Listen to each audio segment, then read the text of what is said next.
এখন ত্রিপুরার বিখ্যাত শীতল কচু রানবো। প্রথমবার আমরা ট্রাই করছি, দেখা যাক কি হয়। এক্সপেরিমেন্টাল অ্যাকচুয়ালি রান্না চলছে এখানে এখন। চলো প্রথম তেল দিয়ে দিই। দিয়ে দিলাম তেল।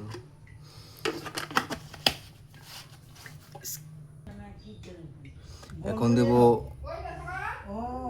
আলু, কাঁঠালের বিচি আর কচু। একটু হালকা করে গ্যাসের ফ্লেমটা একটু বাড়িয়ে দিলাম। ওকে, এখন কচুগুলো একটু ভেজে নেব। আলু সহ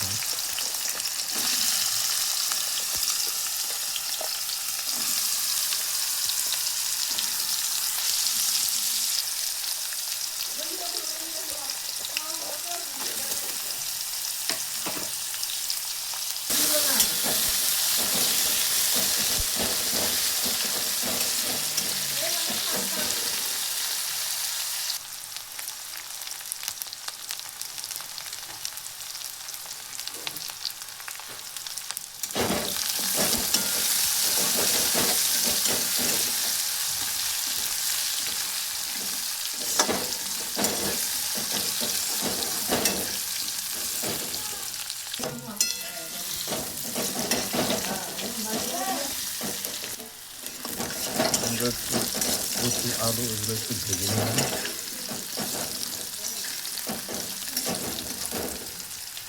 এখন নামিয়ে নেব।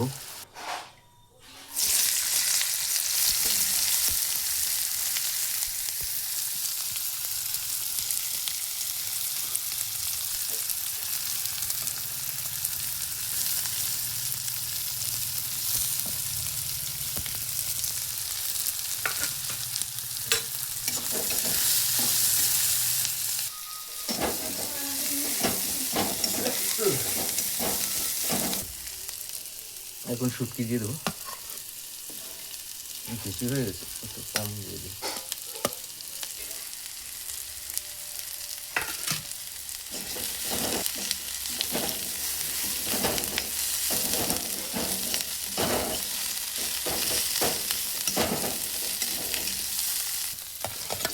লাল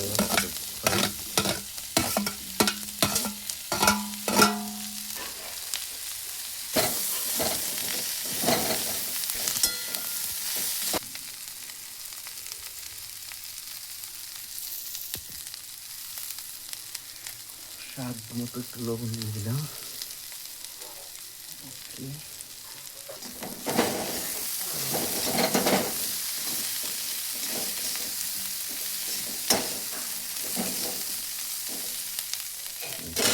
না চুলকা, তার জন্য একটু লেবু করে দিয়ে দিলাম।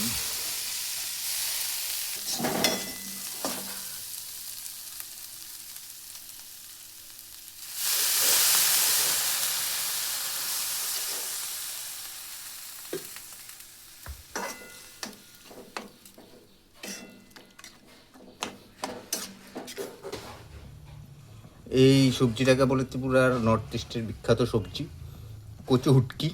কচু হুটকি দিয়ে আজকে ভাত খাবো। যদিও জানি না কেমন হয়েছে, গলা মলা শুকাবো কিনা, কিন্তু চেষ্টা করছি যাতে না চুলকায়। বৈজ্ঞানিক সম্মত সব কিছু দিয়ে দিয়েছি, লেবু, যাতে ও কচুর মধ্যে যে চুলকানের যে বিষয়টা আছে এগুলো যাতে একটু কম হয়। অ্যাসিডের কাছাকাছিতে যা কিছুই হোক, গন্ধটা ভালোই বেরিয়েছে। এটা এক্সপেরিমেন্টাল রান্না অ্যাকচুয়ালি। অনেকে ত্রিপুরা অনেক মানুষের দেখলে হয়তো এটা কী ধরনের রান্না হলো, আমি নিজেও জানি না এটা কী রান্না হয়েছে, বাট আমার কাছে মনে হয়েছে যে খাওয়ার মতো হইল। ঠিক আছে, তাই একটু ফার্স্ট টাইম চেষ্টা করছি আর কি।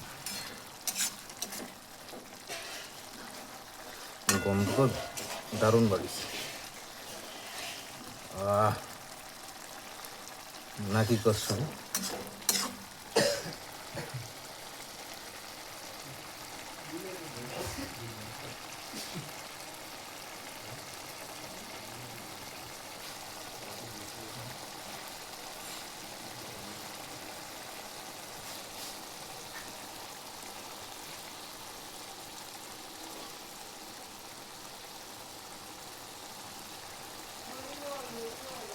দিয়েছি ত্রিপুরার বিখ্যাত বনাজি ওষুধ।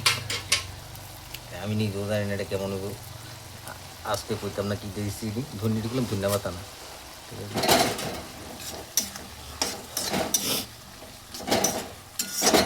আমার এক আদিম মানব দিছিল যখন তারা 1400 বৎসর, মানে 1400 খ্রিস্টাব্দে বা খ্রিস্টপূর্বাব্দে যেটাই হোক, আমাকে এসে দিয়ে গেছে, যত্ন করে রেখে দিয়েছিলাম। হয়েছে ওয়াহ, দারুণ, টেস্ট ওয়াজ গুড। তবে শুটকির পরিমাণটা মনে হচ্ছে বেশি হয়ে গেছে, স্যান্ডটা একটু বেশি বাড়ি যাচ্ছে, স্যান্ড। ওকে, এখন আমাদের রান্না শেষ, একটু পরে আমরা খাবো। খাওয়ার জন্য একটা আলাদা ভিডিও করতে হবে, আমার কাছে এডিটিংয়ের একটু সমস্যা আছে, তাই আজকে এতটুকুই দেখালাম। আমি জাস্ট একটা টেস্ট করে দেখতে পারি, চেক করে দেখি